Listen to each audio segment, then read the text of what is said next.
my name is Tony. He absolutely does. I leave this situation. No. So, thank you. Everybody have a good time?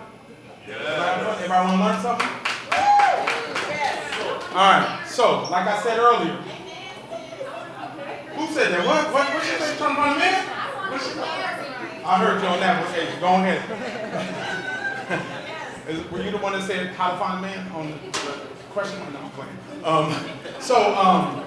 I'm going to remind everybody. There might be some new people in here. We don't bash. No bashing men. No bashing women. Only I can bash. And we're going to be respectful. And we're going to learn some things and allow folks to talk. And so you have one mic. Mike, can we get them? They got two. Perfect. All right, perfect. So what I'm going to do is introduce the esteemed panelists. Let's first off start off giving a round of applause. Their time is money, and they have donated and dedicated their time tonight, and I truly appreciate it. We've had a decent turnout, really nice turnout the first time. We want to do this quarterly. If not, you're trying to do a trimester round. And so I will start from left to right. Mr. Tariq Walton. Good evening, everybody. Good evening, everybody. Good evening. Hey, my name is Tariq Omari Walton. I'm a licensed clinical marriage and family therapist. I've been in private practice for about 5 years now, but I've been practicing for about 8. One of my more recent careers. Also an author of 4 books. First book came out in 2004, but in 2006 I put out a book called It's Just a Damn Date. While we expect too much too soon. We can talk about that for a little while. Been doing radio for about 30 years now. Was on WL here in DC for about 8 years every Saturday night. Then I hosted my own television talk show in Prince George's County for about 5 years. And now I host a podcast with another brother who's a licensed marriage and family therapist. There's very few of us in the entire state of Maryland. We host a podcast together called Kings of the Heart. And I also do another podcast called Insight Guided Meditation, where I'm teaching people how to meditate, become more mindful as a practice in their lives. Yeah, I think that's mostly what I got going on right now. I here with my beautiful wife, Shan. Everyone say hi to Shan. Hey, and I really appreciate you guys having me here tonight. He was one thing away from getting the wrap it up box. I told you to take it up, man. Next is Mrs. Well, Michelle. before I go, I'm gonna let my wife go before. Oh man, look at you, man. Oh man, Good evening, everyone. My name is Tarkis Williams. I am a mother, daughter, sister, good old girlfriend, and the blessed wife of Paul Rashay Williams. I do marketing and branding for businesses, professional athletes, collegiate athletes, and I'm also the co-founder of When Love Aligns. We'll talk about that a little later. With my husband, and it's all about where love and alignment in relationships live. We have a podcast that's with Love Aligns. You can find on iHeartRadio, Stitcher, a bunch of different places. But if you have your phone, follow us on IG at When Love Aligns T, as in Tom, and as in Mary, When Love Aligns TM. I'm Targates Williams on Instagram as well. We have a book coming out on our anniversary, which will be 3-year anniversary on August 1st, called Dear Marriage, When Love Aligns. And did I leave anything? Is it to wrap it up? See how this is? So I'm Paul Rashay Williams. I'm a licensed clinical social worker and psychotherapist in the DMV. I've been in the field about 16 years. I'm also the author of Dear Future Wife, A Man's Guide and Woman's Reference to Healthy Relationships. I'm the one who started Dear Future Wife a long time ago. What I do is I mainly see couples and black men. I love everything about love and couples. We have our book coming out. I have a podcast called Be Uncut. I'm just uncut. I'm not a therapist. I'm a black man in the DMV. Talking about my experiences dating. I've probably experienced everything that y'all been through, y'all going through. But I'm definitely, this is my first marriage. This will be my last marriage. But yeah, I mean, I don't know what else to talk about. I do stuff on radio, TV, film. I did CNN. I did a whole bunch of different things. But at my heart, my core is being a husband and being a father. Hearts and Mind Counseling is my private practice. Over the last year, we provided over 6,500 free therapy sessions to Black residents of Montgomery County. And that's what we do. We provide free therapy.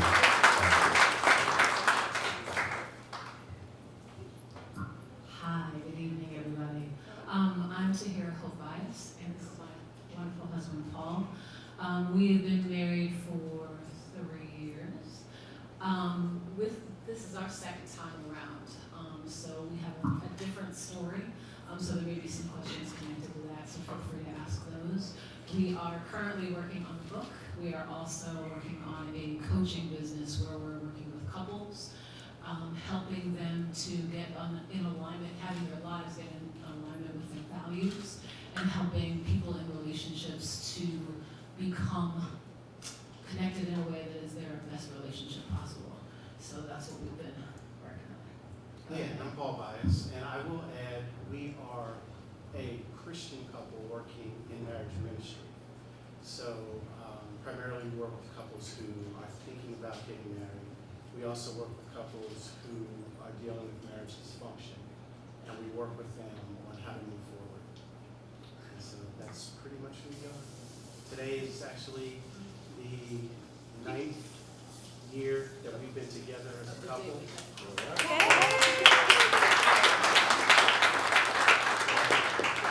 Glad to be with you all. If you all are brave enough to ask the question, I'm brave enough to answer it. Absolutely. So don't be shy. Love it. I know, right? So, anybody has questions? It's not formal. Do you have a question? Yes, sir. Oh, well, go ahead, sir. All right, I'm John Bias. I know these two. But all three of you all are married. You look like you're happily married. Can you just, how did you meet? And as you went through your process, how did you know or come to the conclusion that this is the right person? Did you have a formula? I mean, I know you're all counselors and coaches, but how did you know? Go ahead, Paul. So that's a great question. I can tell you, coming from where I came from, I was married 19 years, 3 kids. My kids, 2 are in college, 1 is in high school, and I came from a place of dysfunction, right? So going in, I knew what I didn't want. And so I paid very close attention to not only what I didn't want, but what I did to create the dysfunction that I had that I couldn't fix. And so that was how I approached dating, right? So the reality is that it is a process. But you gotta understand, one of the things I like to say is you have to be honest with the person you see when you look in the mirror, because it's not always all the other person's issue. And so I knew, because the first time we met, I thought she was cute, interesting situation, but that's another conversation for another day. But we had a conversation, and the first question I asked her was, tell me some of the things that turn you off. And she hesitated a little bit, and I pushed. I said, well, that should be something that you should know very clearly. And I could tell by the way she answered the question that she was being humble and honest and all those types of things. And I knew at the end of that conversation, and it was a 4-hour conversation, it might have been more of an interview than anything else, but I knew she was the person that I was going to work. Keyword is work. Work to spend the rest of my life with. So. Okay, so I had been married 15 years, very difficult relationship, lots of dysfunction, had 2 great kids out of it. And truly, actually, when he and I met, I was not trying to find anybody. I was like, okay, you're cute, we can hang out, but not my heart, nope, we can't have that because I'm still healing. So it took a while for me to kind of get myself in a place where I felt good about me. And that for me was the most important thing, is that I valued who I was, so that then I could appreciate what else was going on around me, and heal from other things. So that was a chunk of it. But honestly, what happened for me that had me know he was the one, first of all, we could talk about anything. We could talk about anything. And I never had that before. In addition, I felt like not only did he make me a better me, but he helped me be closer to God. And for me, that was huge. I had forfeited a lot of things in my previous marriage, and I knew that God needed to come first in my life. So when it came to healing, I said, okay, God's got to be first. And if brother can get with that, cool. And if he can't, okay, then, we'll move on, whatever. But he was a man who was chasing God, and I could get with that.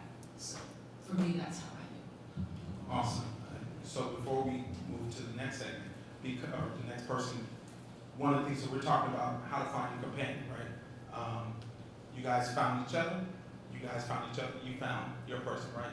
So with folks that are single, some of the buzzwords, right? High value man, Kevin Samuels, right? Bless his heart. So those are some of the things. So I'm going to ask Ms. Terry, this is to you. So Kevin Samuels coined the term high value man. And there has been a lot of conversation around how a woman can attract and keep a high value man. How would you recommend somebody that's looking for their person to attract them to them? I have to agree with what you just shared, but I have to go there real quick. Can I go there? I understand. I knew who he was because I knew who I was and whose I was. So I think you attract the people or the men or the women, whoever you're looking for in life, when you already know who you are and you're centered in that. I was in a 15-year relationship with somebody just dating for 15 years because I was hanging on the hoop dreams. I was like, this is going to be the year. This is going to be the year. I'm going to get the ring on it. But when, we've been together all this time, we make all those excuses and say all those things. But I think when you're clear on what it is you want, and for me, I had to go to God first. So after I got the courage and left that 15-year relationship, I started working on deepening my relationship with God because I got away from that. And when I got into that place, I was dating myself Friday night at home, reading my Bible, watching Netflix. Like, when I was in this place of being okay with myself and happy being with myself and being with God, then whoever God had for me, I knew I was going to be very clear when they showed up. So when you're looking to attract someone, you have to be very clear on what you want, but also the epiphany I had was I remember creating, it was like 2018, New Year's Eve, around New Year's Eve time, I was at home. I remember creating a vision board. God was like, create a vision board for your husband, your purpose, and your business in life. So I did a whole vision board for my husband, my purpose, and my business. And when I finished, I showed my girlfriend, I was like, look at my vision board for my husband. And she's like, what? There's no pictures on here. It was only words. And that's because at the time I was reading Napoleon Hill's Think and Grow Rich. And it was all about writing out your declaration and speaking it out every day. So I wrote the declaration for my husband.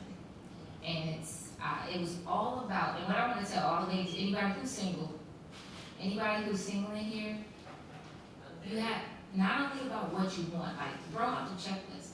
What are you willing to give? And that's when it shifted for me. So when I was writing my declaration, I would say it every single day was marry the man that God created for me, be the wife that loves, honors, respects, and elevates her husband to his fullest potential by 2019. I did this vision board to New Year's 2018. I met my husband in February 2019. Didn't know at the time when I met him at all. But I think when you are willing to get clear on what can you give the man that you want in your life, and to the fellas that are single, what can you give to the woman that you want in your life, that's when you know you're at peace and you're clear. I'm a time check because I know I go on. But just, you have to be willing to give. And I remember God telling me, because I remember telling my daughter's 25. I remember like, I'm going to be single. I don't have time for the streets. I don't have time for the foolishness. I'm just going to be single the rest of my life. And I remember in prayer one time, God was like, you have so much love to give. Why aren't you giving this to someone? So that's when my mindset shifted from what I wanted from a man as opposed to what I could give him.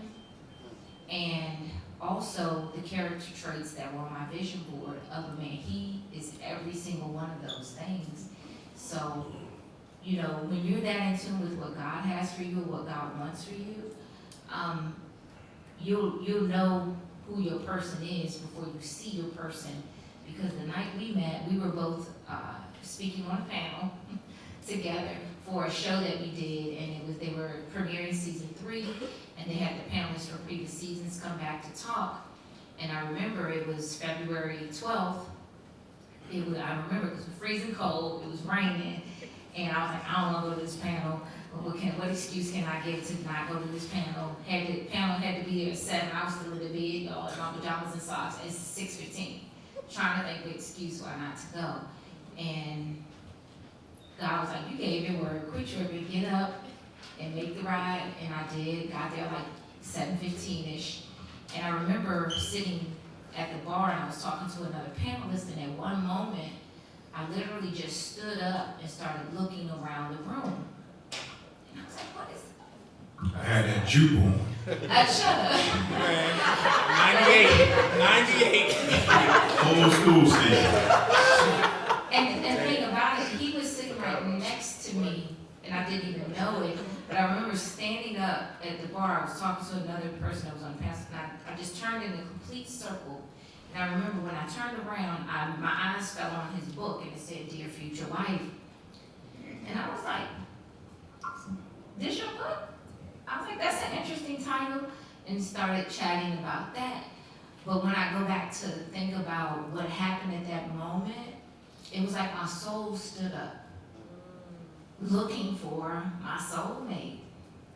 And it was just such a surreal experience after I really processed it, because all the stuff I had been praying for, even the experience, you know how you meet somebody and be like, not that at that moment that I knew it was him, because I didn't, but just like when you're processing, like, oh, that happened and this, and then this happened and that, it's just, we were in such alignment.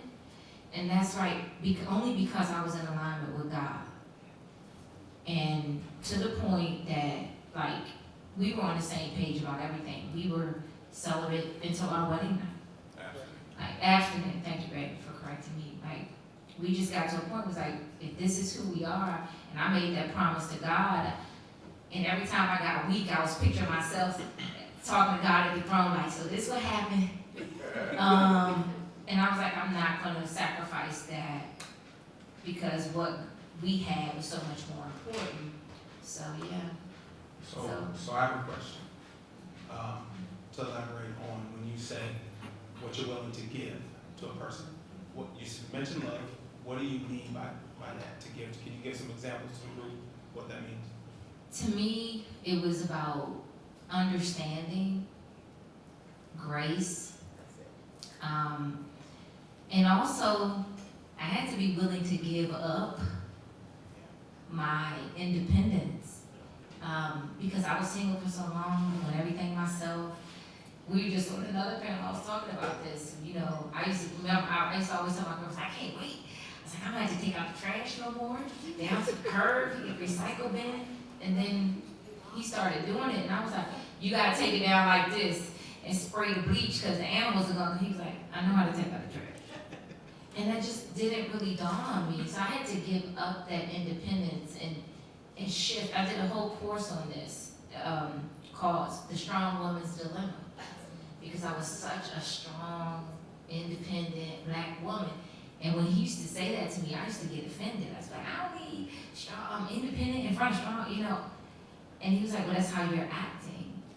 So when I went from independence to interdependence, that shift started to happen.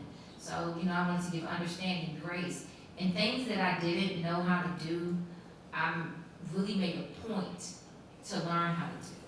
So I had a real big problem listening. So let me finish. But no, I had a problem with listening, because at work I was always listened to. Everybody came to me, and so to have that shift at home was very challenging. So it's just a lot of things that I took a course on listening. Like, if it's something I didn't know, wanted to get better at, I just would either take a course on it because I'm a learner, or just try to ask him, hey, have a little grace with me, but I'm trying to do this. So I wanted to give all of those things that I said in my declaration to him, the love, the honor, the respect, the elevation. How can I serve him in his practice and what he's doing? And having that mindset of service for your husband or your wife is extremely important, unconditionally too. I love that. So I love that. So with that, with regards to, you know, you had to make that transformation, right? Hey, independent woman, you know, there's a lot of women out there that make good money. They feel like, hey, I can take my own trash out. I can do all these different things, right? So my question from one of the audience members is, with that being an independent, strong woman, how does a man want to be approached? And I will open it up to any male member of the panel. When you talk about, I guess, our experience in being that strong, black, independent woman, I got it, I don't need this, I don't. Because the way I do it has helped me get to where I am, and I'm not going to release that. We have to make a decision that I'll be okay if I release that. So the approach is first asking, how would you like to be approached? So I don't have a plan before I go and approach you. I'm going to ask you, what's the best way to approach you? That way, you're already moving the defenses from approaching that man or approaching that woman. Because now you're saying that I'm listening, I'm present, and I'm here.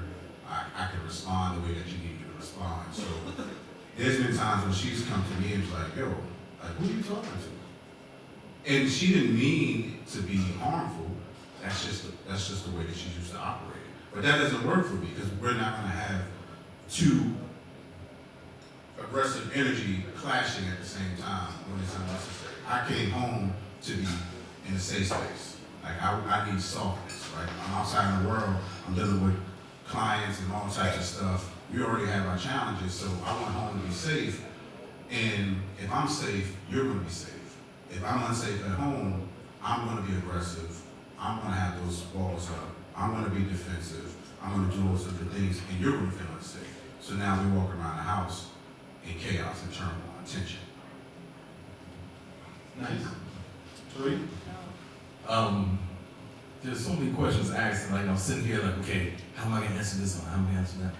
So just to go back real quick, when you're asking about what women can do to make themselves more, I guess, attainable or attractive to men, I was gonna say, be interesting. You know, make sure you have different interests. One of the things I really appreciated about my wife was the fact that she had a lot of different interests.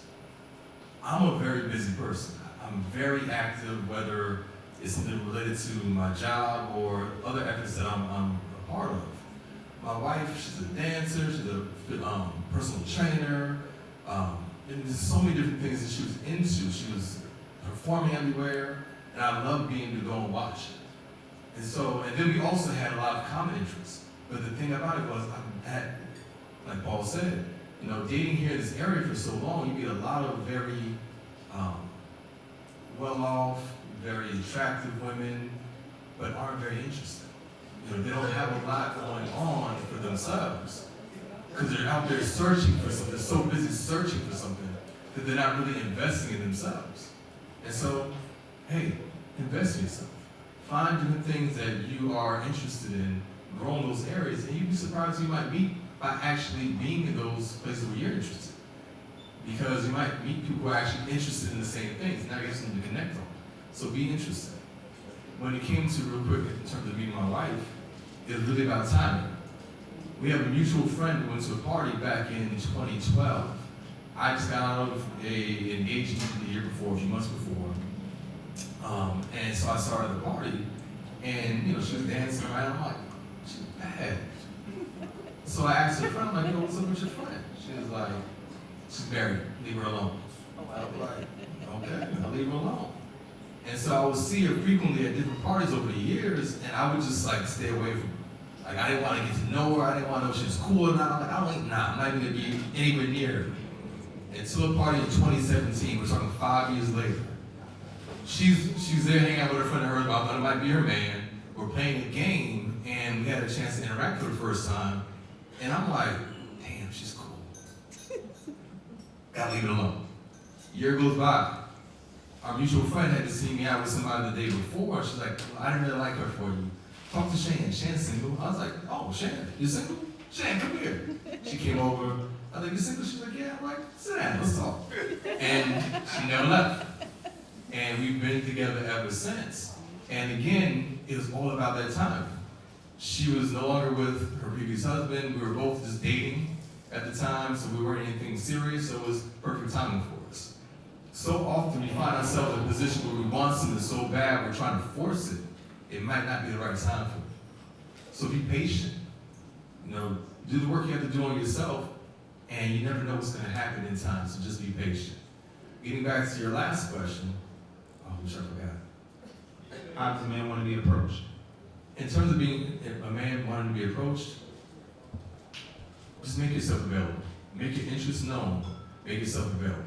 You don't have to do all that work. Make room for him to approach you, but just let it be known that you are interested. You know, you don't have to chase. If you feel like you have to chase, you can be chasing all the time. So make yourself just, hey, look, I'm Say that interested. again. Say that again. Like I said, if you start to chase, you'll always be chasing. So just make yourself available, let it be known that you're interested, and let them come to you. If they don't come to you, it might not be the right time, it might not be the right person.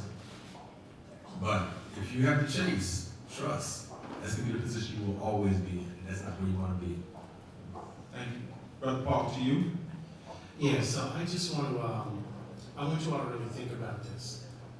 Every interaction you have when you are meeting people, trying to get into a relationship, is a habit that you're creating, right? One of the things I love that the young lady here said, she spoke about grace.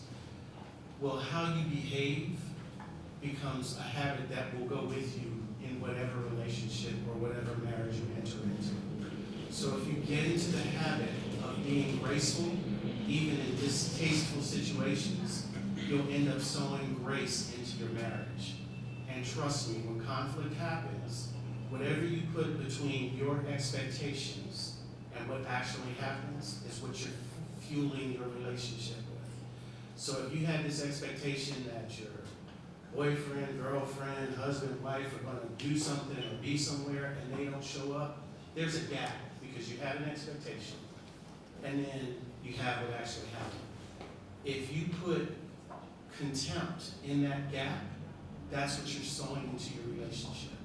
So if a guy approaches you and you like, I ain't got time for him, he ain't got this, that, and the other, you're creating a habit that's going to follow you. And it's going to come up when you find that person that you think you want to be with.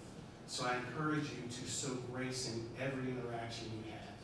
And just be yourself. Everybody wasn't meant for you. Everybody wasn't meant for me. Be yourself. And don't have a personal representative that shows up that tries to make you look like you in the best light, because you're going to meet somebody based on that persona that you allow to show up. And now you got something that you got to figure out and work through. Why is this person like this? Well, it's because your personal representative thought that you wanted X, Y, and Z. So, which is why it's so important to know what it is you want and who you are. And then just be graceful. I think you hit the nail on the head with that.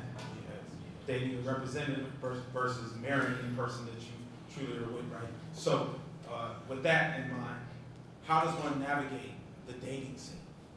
And anybody on the panel could take that. Carefully. So we got married in 2020, so we haven't been married a long time. Prior to that, I was dating in the DMV, just dating in the DMV. I used to throw parties, so I had that experience. I started my own business, so I had that experience. You go from throwing parties to humbling to now you're successful. When I met my wife, I dated her the way that I wanted to date myself. So I took her to the places that I love, but I also paid attention to her responses to the places that I took her. And I was impressed. There were times where both of us said no to going to the next level. Like I asked her, said, hey, let's take this serious. She was like, nah, I don't think you're ready. I said, okay. That same night she kissed me though. She planted the seed. Like 4 drinks. But I like, I like Hennessy sidecar. So we went to my favorite spot, had some Hennessy sidecar. We had a good time. But as she said, no, I was cool. Like I wasn't hurt. I wasn't feeling like, okay, I need to. She don't know what she missing. I wasn't even thinking about that. I was like, okay, cool, I'm chilling. Like I'm not pressed for a relationship at this particular time. And so the next time she asked to date me, I said no. I'm chilling. I'm about to go to Jamaica. My friends, we having a good time. And I'll see you when I get back. She said I might not be here when you get back. I said, okay. And then he called me from baggage claim when he landed. But I kept, We ain't gonna talk about that. no, we can talk about that because I kept my promise to myself. Like I didn't move outside of myself because I thought I was gonna lose her. Yeah. So sometimes we compromise our own morals, our thoughts, our feelings of how we move because we want to hold on to somebody. Let them go. Because you're outside of your character, you're outside of who you are. I wanted to chime in, and I want to share, like, never be afraid to say no or not yet. Because whatever is meant is going to be there. And one thing my father used to always tell me, he's like, you'll know when you've met the one, because there'll be no confusion and no questions. I was never confused. Once we got serious, when he asked me to date, that was what, September-ish, and then December he asked me to be exclusive. And from September to, and when someone asks you, oh, let's date, don't be afraid to ask, what does that look like? Because when he asked permission to date me, when he came and we went to dinner after he got back from Jamaica from baggage claim, okay. So, but my point is that he asked to date me, and my next question was, well, what does that look like? Are we just dating each other? Are we dating other people? He was like, oh, we dating other people. We it's cool. I said, okay, I just wanted to be clear because I don't want to have any unspoken expectations or things, thinking something a different way. Do not hesitate to ask the hard questions. And then as time, like a couple of months went on, and he asked, was it September, October, like 2 months, he asked me, he said, are you dating anyone? I was like, yeah. Isn't that what you said when we would up, whatever? And he was like, I was like, aren't you? He was like, I don't have time. I'm working and I'm seeing you. And I remember a week after that, we went to lunch after a shoot that we had done. And he said, what would it look like if we, he's like, the other night when you told me you were still dating other people, I couldn't sleep. And I just want to know, like, what it would look like if it was this. And I was like, I don't know. I had to fast and pray for 7 days. And well, let's fast and pray for 7 days. But I wasn't clear, and I just was doing my own fasting and praying. And after that, God had told me it wasn't time. And I shared that with him, and he's like, well, I'm going to go into my own fast and pray. And then fast forward to December, he asked me to be exclusive. So when I say you're not confused, I was never confused that he was interested. He always made time for me. I observed his behavior and the words that he said, his words matched his actions. And I never had to ask questions because right after he asked me exclusive, that very next week, he said, would you like to go to couples counseling? I was like, well, while we're dating? And he was like, absolutely. And I attribute that to him being a therapist, of course.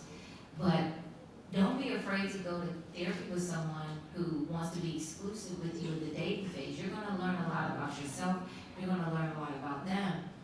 And then after that, after we started our couples counseling, he was asking very intentional questions. What kind of rings do you like? What kind of this, that, and the other? And so I was clear. So what my dad told me years ago was like, you're never going to be confused, you're not going to have a question. I never had to ask a question. Anybody ever asked that, so what we doing? Anybody asked that too, a guy, a girl, man or woman? So what's going on with our relationship? Where are we headed? Are you thinking about marriage? I never had to ask that. And then at the end of our second therapy session, he proposed in therapy. So, like, all of that happened, met February 2019, engaged January January 2020, married August 2020. And I had a chokehold on a relationship for 15 years.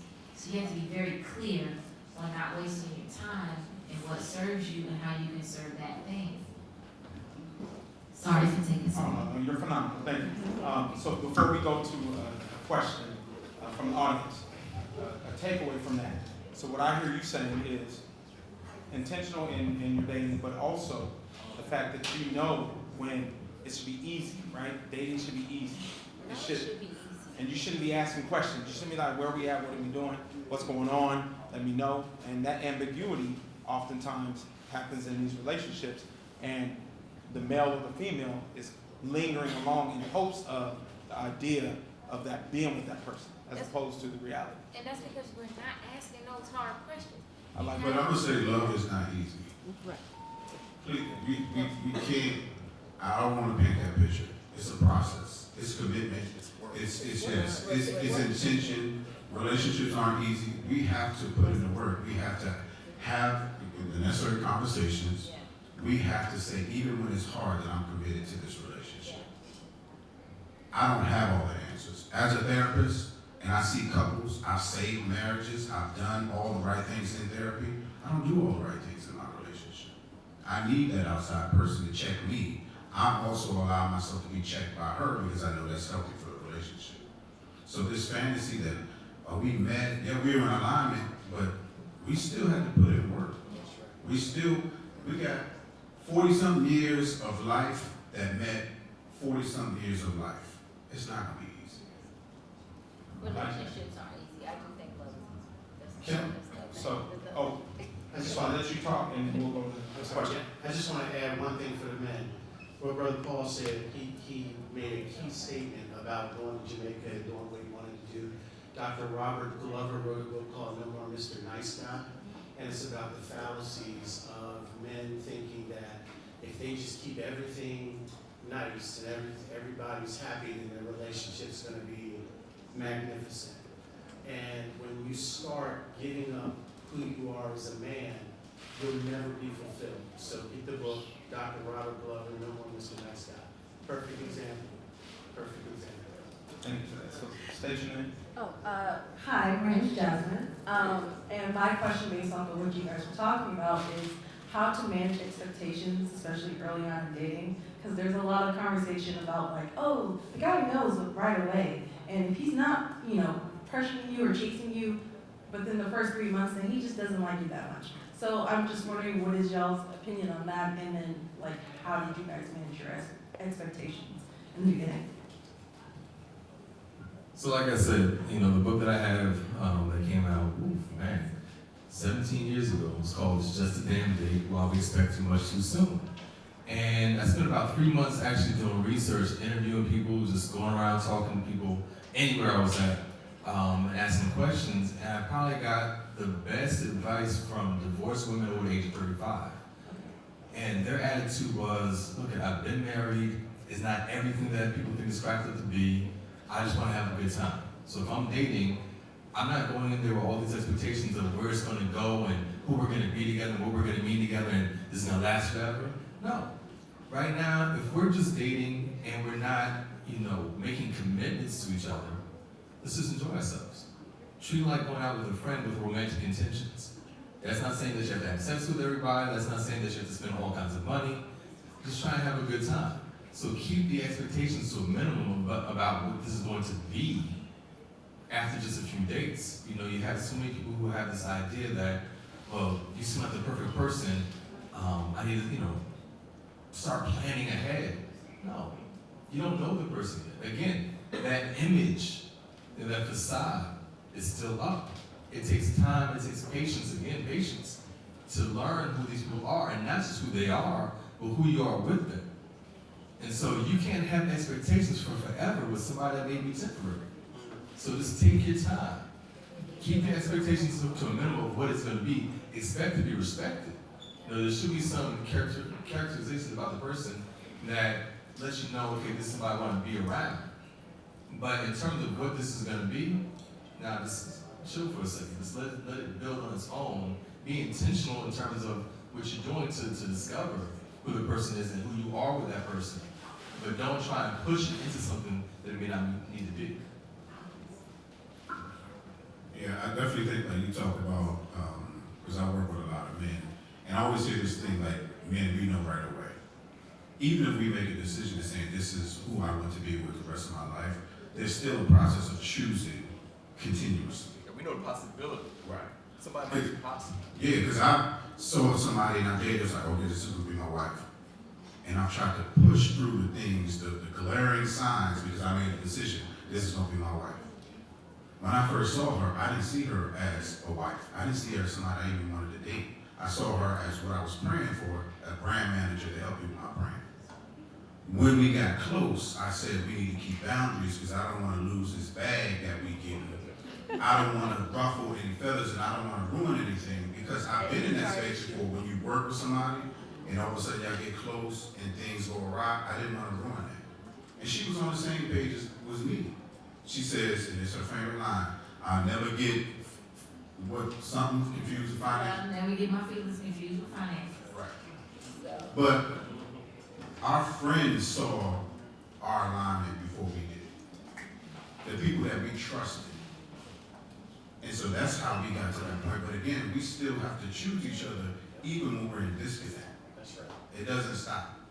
And I have to add, like, when you, this goes back to God, like when you're in alignment with Him, everything will fall into place to the point you can't deny that it's Him moving.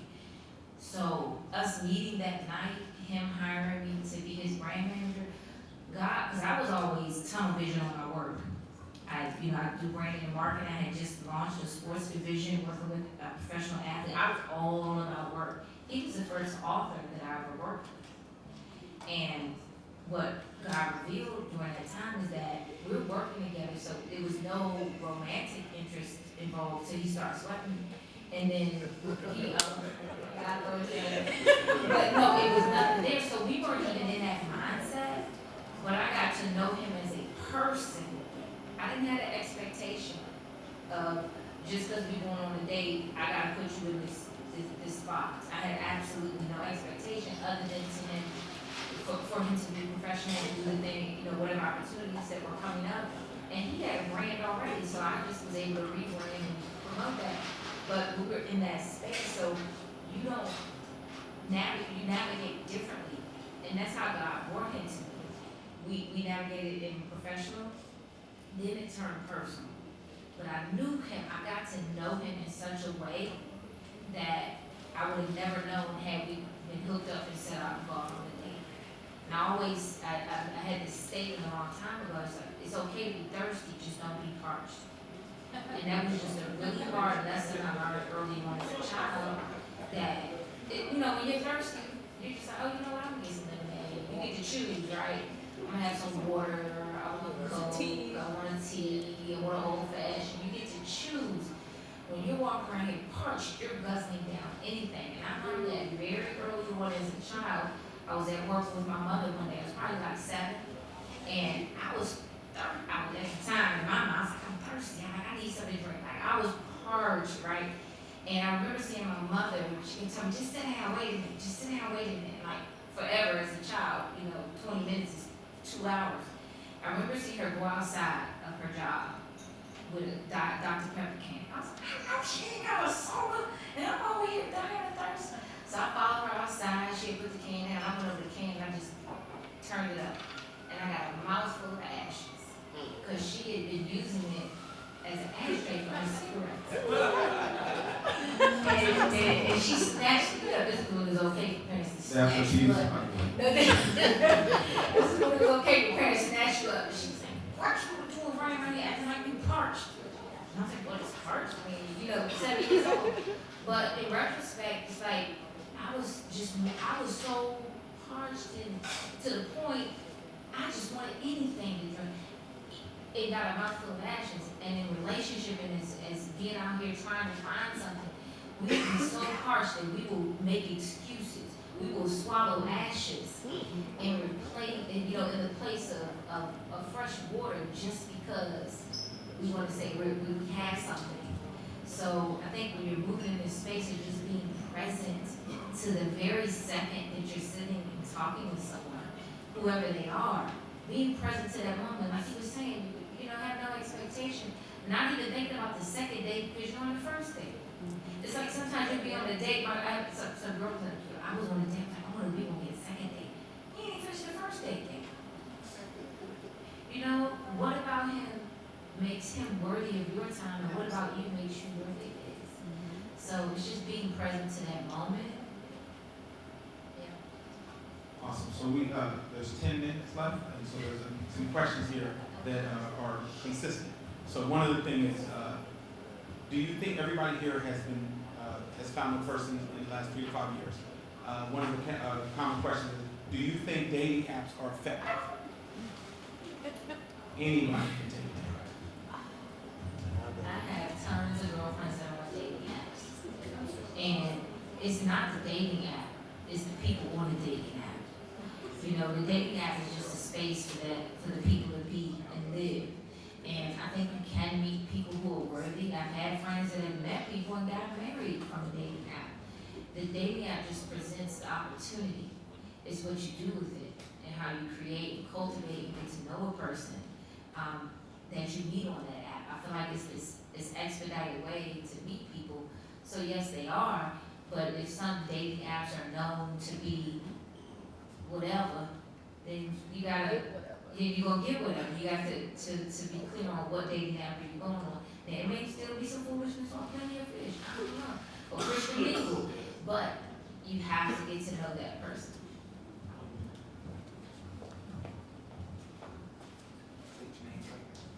Hi everybody, my name is E. Franklin.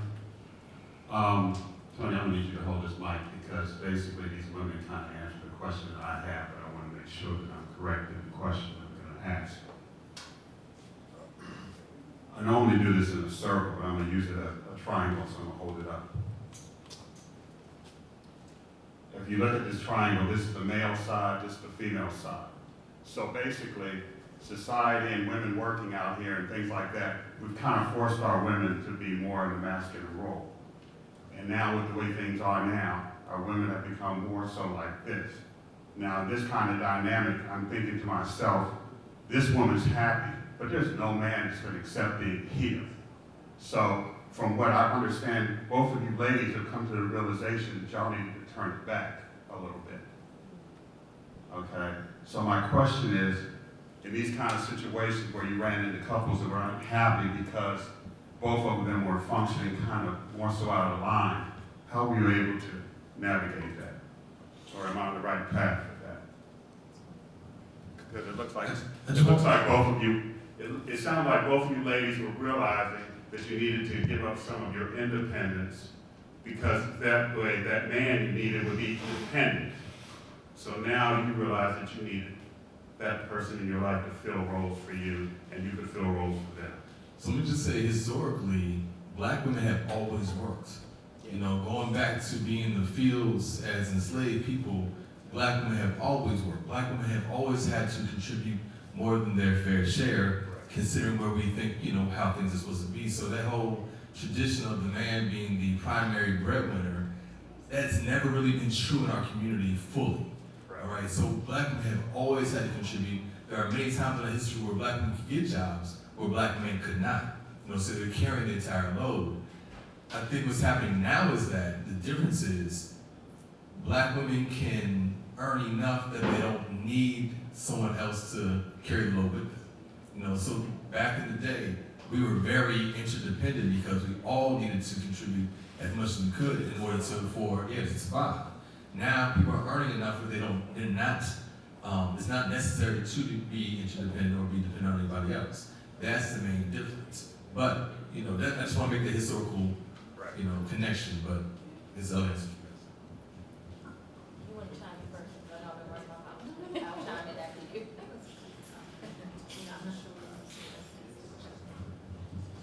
Is it okay? So I think, like, to answer your question, when I see a lot of different couples that come in with that dynamic, what's happened is, and when I work with men, historically we're told we're not supposed to get married until we have a certain status, right? And so for a long time we've neglected an opportunity for a relationship. So we're emotionally deficient in some areas. And so for little girls, they're told to embrace the emotion, right? And so they grow up with this fast track of understanding emotion, more emotionally intelligent. But what happens when you meet a young boy who's emotionally deficient and a young girl who's emotionally intelligent? There's a clash, there's a disconnect. So what happens is these breakups happen. And so now the woman gets to the point where I don't need a man, I need to focus on my career, because the last time I gave my heart away, it was hurt, it was damaged. So I'm focusing on school, I'm focused on this career, I'm gonna get to a certain place. So all that time, the emotions was minimized. And now the man is working on his emotional intelligence, and so there's another clash at that particular point. So now we're talking about, what is my role in your life? We haven't defined what do I need in life, what have I gotten away from, and what do I need? And can we create a relationship that works for us, not based on what mommy told me, daddy told me, society told me, the relationship that hurt, that I'm still operating from, I need to heal from that, and have those necessary conversations. Says, let's create our relationship now. Like dating in the DMV, being a social worker, I think my first job was like 40-something thousand, right? And so I dated somebody who was making 100,000. And the dynamic, she in her head was, she would have to take care of me. I didn't need anybody to take care of me. I had a process. I had a 2-year process to get my license. And so she took me to Rue. Crystal was bragging about, I'm gonna take care of you. I'm gonna show you the fine things in life. Like, I've been to different places and all that type of stuff, but that was her thought process. So I wasn't going to spend Ruth Chris, but what I did was hire a chef to come to the house to cook the same meal, and we did that together. So at that particular time, if that financial dynamic stayed, I still brought something to the table. But we have to ask ourselves, can you receive that? Can you receive me outside of the traditional role that was taught in society or tells you what that is? So you talk about that triangle, right? So now we're evening the scales because I'm filling the void that you may not have. Yeah, I just want to, that was a great point. I also want people to think about this. Either you want to be married or you don't. You know, we're taught in the DMV to know how to get the job paying 6 figures. And then we frown on somebody who's happy doing what they're doing, whether they're making 67, because we think they're beneath us. But what do you want? If the person is willing to serve you as your partner, as your spouse, and they are not dishonoring you, and they can fulfill you, then do you want to be married or you don't? And I think all of us, not just women, not just men, have to at some point take off that hat that makes us the powerful professionals that we are, and do what it takes to make the marriage work. I mean, marriage is work. The grass is not greener on the other side. The grass is greener where you pull the weeds and water it. Right? So what is it that you want? You can make the money, but you can't have a marriage by yourself. If you find the right person, then work with that person to be married. Awesome. So, with a few minutes left, final topic. First, Brother Bashir, I need to know who that chef is that's doing home first prices. I need to know that. So, last but not least, one of the most important topics, I think, in terms of relationship, intimacy. So, the word intimacy can include various things. Can you describe what intimacy is and how important it is in a relationship? In the couples work that I do a lot of work around intimacy. But oftentimes, people, when they first come in, let me ask you a question. What's the first thing that comes to mind when you hear the word intimacy? Sex. Sex, right? That's typical. That's the first thing for a lot of people that think, okay, well, we're talking about intimacy, so we must be talking about sex. No. There are 4 major areas of intimacy that I like to talk about. Spiritual, intellectual, emotional, and physical. And even when we talk about physical, we don't limit it to the sex. There's so many other aspects to that. But in order to have a full, healthy relationship, you have to tap into all 4 areas. And I don't know if we have enough time to really get deep into it. I have a couple articles you can look at online where I kind of break them all down.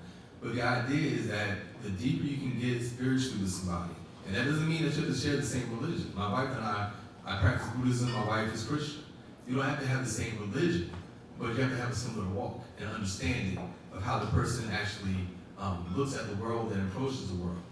When it comes to intellectual intimacy, how are you guys connected mind to mind? Are you guys able to talk about things and share your own dreams and desires and thoughts and perspectives? When it comes to emotional, that's really getting to know somebody's heart. You know, making space, that safe space that you talked about, for people to be able to open up and share, be vulnerable with you. You know, the only way that you can really work on that emotional bond is by having that safe space where someone's being vulnerable, someone's validating, and you find the value of sharing with somebody. And then, of course, with the physical side, that, again, you have the sexual intercourse side, cool, but what about just holding hands, what about touching? It's really about the way that you share that space with each other. You know, so when you think about intimacy, you want to make sure that you're tapping into all 4 areas and building with somebody so that you're feeling more fulfilled. If you're only focusing on one area, guess what? Everything else can be out of alignment, it's going to be out of balance, and you're not going to feel fulfilled, you're not going to be satisfied. So you have to hit them all. I'll just add, like, intimacy to me is the way you listen to me. Do I have a safe space to talk to you? Like, if I say something, will it be used against me? That's intimacy, right? Is it a weapon? Can I just share how my day was, right? Without you interjecting how your day was. That's intimate. When I feel low, then you tell me, well, you shouldn't feel like that. You're not giving me the space to be intimate with you. So it starts, we talk about in the morning, we're talking about leading up to the night. It starts in our morning. How do we start our morning with just talking? How are we catering to each other? How are we listening? How are we providing for each other? The small things. It's not always the big things that leads up to that intercourse. Because if we're disconnected, I don't want to have sex with you. Right. If I'm not feeling you, I don't want to lay in a bed with you. All right? We get to a certain time in our life, a certain space in our life where it's just not about intercourse. It's a process to get into that. I get a rise out of how we communicate, how we hang out. We just have fun. There's no stress, tension. We're just chilling. There's no expectations. We're watching the game together. That's intimacy to me. So define what intimacy is to you, and y'all come together and create that together. Awesome. Well, we're right at the 60-minute mark. Everybody give a round of applause for speakers, for what they say.